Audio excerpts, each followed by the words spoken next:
Hello everyone and welcome back to AmmoMart.com, where you can find real firepower online.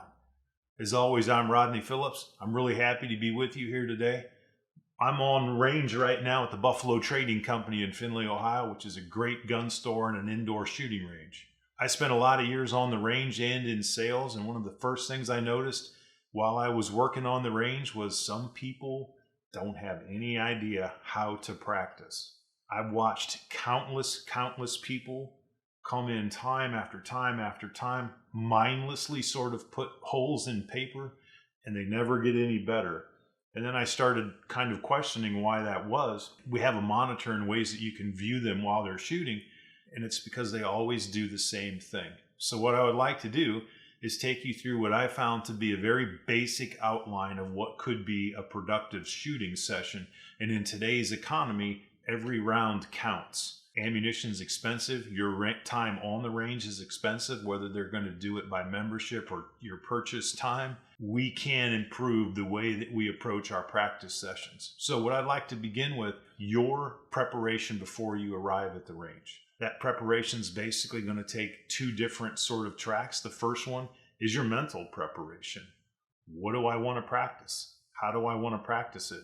What's my plan to go in and use my training time to my advantage? One of the things I found is if you keep a notebook, which this is every shot I've taken for 2021, is I write down how I thought the session went, things I didn't do well that I need to improve on, include the things that you do well, and you have a basic idea of what happened last time so we can better prepare for what we want to do this time. The other aspect of your preparation is going to be your gear.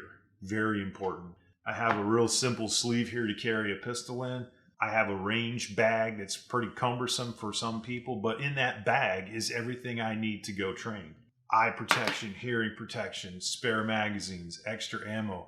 I want to check all of that stuff before I leave the house. That not only ensures that I'm not running around like a crazy person during my range session, but it also cues my brain that now it's time to get into train mode. Check your stuff at home. Take the few minutes that it needs to be prepared to go to the range. And I think you'll find when you're prepared, you will actually shoot better. And one of the things I would really like to talk about is proper attire at the range. Look, I like cleavage as much as the next guy, but if you're going to go shooting, ladies, and you have on some kind of low cut or V-cut top, leave it at home or bring an extra shirt. You wouldn't believe the amount of ladies that I've seen jumping around on the range because a hot piece of brass has gotten underneath their clothes, and now they're jumping around with a loaded gun. Less than ideal, and you're probably going to get a little bit injured to boot. The other thing is wear some sturdy footwear. Flip-flops, not really the way to go at the range, especially if the range attendant hasn't had time to pick up the brass and sweep it forward and the different things. We don't want anybody falling with a loaded gun. Wear the right stuff, which will also help you get in the framework and the mind work that, hey, now it's not playing around time. We're going to go do some training. So once we get all that stuff ready to go, we're going to talk about some things I'd like for you to focus on the firing line. When you walk onto the firing line, make sure you have on all of your safety, your gear and all your safety stuff. But importantly, start looking around. Use your eyes. Scan the area for any possible potential hazards, and people that you notice right away might not be the best at handling the gun. And on top of it, might be just blatant safety violator. Somebody needs to let the range attendant know about those things. Don't continue your session if you feel like there's an unsafe condition that's not being addressed. Once we're on the firing line, what I like to do is put the target out there at a distance I know I can reasonably group well, and go over some slow fire applied marksmanship with the gun. And what I mean by that is we want to try and shrink that pattern down to some really nice groups. And what that does is get me back in tune with shooting the gun, gets me used to the trigger again, and those types of things. You can never skip the process to get off a well-aimed shot. You cannot. You cannot skip those no matter what drill you're going to work on later on. So the amount of rounds that takes varies from person to person. It might be 20, 25 if you're new to shooting. It could be as little as 5. It's a very individual thing. But when you feel like you're used to the gun again, used to that trigger, and can get off some pretty good groups, we're going to move on then to our skills drills. I'm not going to cover skills drills today. There's too many of them. We'd be here for a week. But typically what we'd like to do is work on something that maybe you didn't do well last time and need to improve on, or perhaps you've researched a whole new thing you want to do. Once you're comfortable that you've covered what you need to with your skills drills, I like to personally give myself at least one challenge. That challenge can be as simple as the farthest shot that I can take on that particular range. It could be maybe I'm going to factor some time into it, maybe a mag transition for speed, something like that. Leave with one challenge, and I think you'll find that challenge will eventually, at some point, translate into a whole new set of skills. Every person on the range should take a couple of rounds and try to engage a target at the same distance that they would reasonably expect to pick up an intruder in their house. And what I mean by that is this: most of the time, people have a mental picture of how far across their living room it is, how far across the great room. Maybe your long shot in your house is down a hallway. Whatever that distance is, spend a few rounds practicing at that distance. I think you'll find it's very difficult if you only shoot at 10 feet to try to even go back to 30 feet and hit the same target. So a little bit of homework maybe perhaps is kind of step off that distance and figure out where that needs to be and spend a little time training there. Then once I'm happy with how things went, I like to end the session with some more applied marksmanship. I want to put the gun away, so to speak, when I've got my brain in the tune of this is a good shot, this is proper grip, proper sight alignment, sight picture, manipulation of the trigger, and it sort of gives your brain that memory of this is how I need things to go. Obviously, if you need the gun in an emergency, you will be working a little faster, but I think you'll find if you start slow and you end slow, you can really start to build some momentum from session to session. Then what we'll do obviously is clear the gun out, make sure the weapon is safe for transportation back home. Before we go any farther, I need to say something very important to you folks that go to ranges, whether they're indoor or outdoor. Know the rules. The rules are published. You've probably signed your name to the rules. Don't escape that task. There are a lot of ranges where you're not allowed to pull the gun out from retention. If you want to be one of those guys and get kicked off the range, that's the quickest way to do it. Some ranges don't allow rapid fire. If you're unclear about what that is, find out. You don't want to be the guy that's causing all kinds of trouble for the other people on the range. It is worth noting some ranges do have what they call draw cards, which means a particular customer, if he can demonstrate competency and safety in pulling his gun out from retention, they will go ahead and let him do that. But it's based on that individual business's policies. Please know the rules and respect them. Now, if you don't mind, let's go out and show you a little bit of how this will all work on the firing line. All right, guys, here we are on the firing line at the Buffalo Trading Company's indoor range.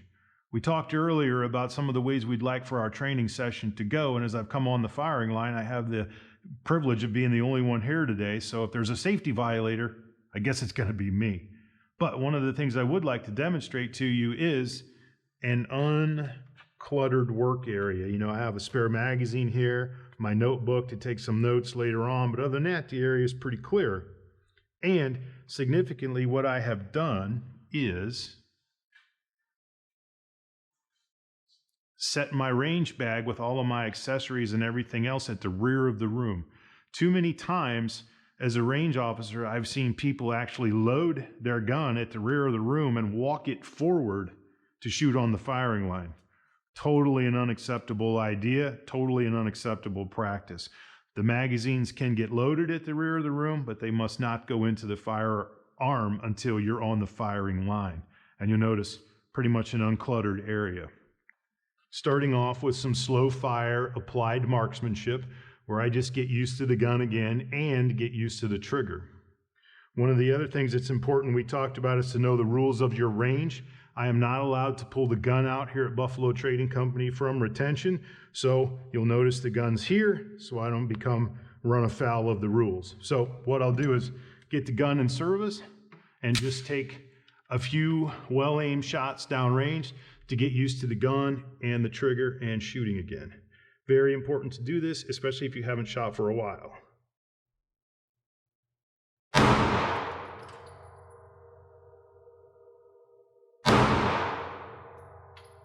So, not too bad, good group, holes are touching.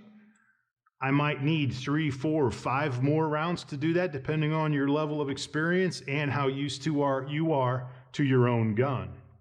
Now, after I'm happy and I'm used to the trigger again, I'm going to move on to some skills drills. Just to make one up real quick would be practicing coming out from the compressed ready with the gun here. And I'm going to try to drive the gun out flat with a nice presentation and not take too much time to break the shot. Then pull it back into the compressed ready and go again. So mock skills drill would be compressed ready here. We're going to drive the gun out. We're going to shoot. We're going to drive the gun out. We're going to shoot. Drive the gun out. We're going to shoot. Drive out. Boom. Okay. So, you'll notice not near the grouping we had before, but we're not really slow aiming the gun. Once I get happy with that, and in this case, my goal would be to tighten that group down so it's right around the red bullseye a little more, and then, of course, obviously move a little faster. But once that's done, we talked about working for a challenge. So what I'm going to do here is lay the gun down so I can have my hands to operate the equipment. So one of the neat little challenges you can do is to try to challenge yourself by shooting a little farther than you may be comfortable with. So that's right around the 50-foot range or so, and I'm going to try one of the small circles.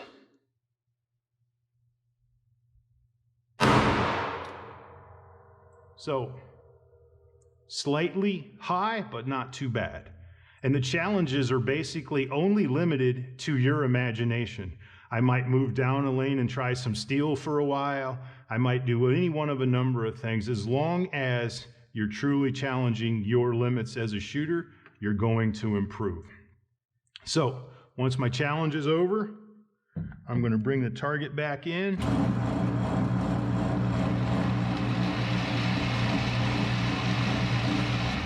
And finish up my session with some more slow fire applied marksmanship, hopefully reinforcing your finger and your brain to the idea of what is a smooth and properly aimed, well-aimed shot. So we'll go back to center, so to speak.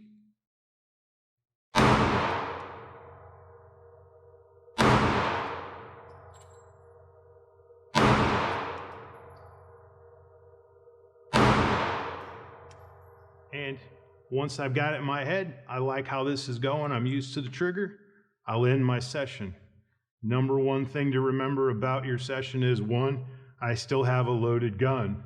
If I improperly put the gun away, any one of a number of bad things can happen. So we always want to make sure we clear the gun. As we talked about in a prior video, make sure that it is in condition 4. Along with that, I want to do a nice gear sweep of the area, making sure that I don't leave anything behind. Magazines are expensive, gear bags are expensive. Make sure you take all of your stuff with you. And you'll notice here in my booth, I have my handy dandy notebook. Most ranges have a table someplace. What I recommend you do is take your note session immediately after you can, or as close to being done as possible.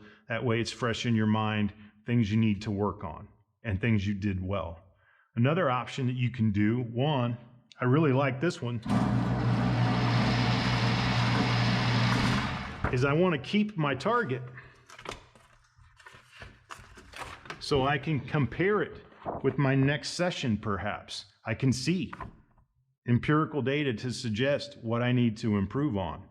A lot of people don't want to take this around, it's a little cumbersome. Take a picture of it. Everybody's got a cell phone, and use that sort of diary, so to speak, of pictures to sort of catalog how much you're improving. I hope you enjoyed these tips. If you did, feel free to subscribe so we can keep spending more time on the range. Thank you very much.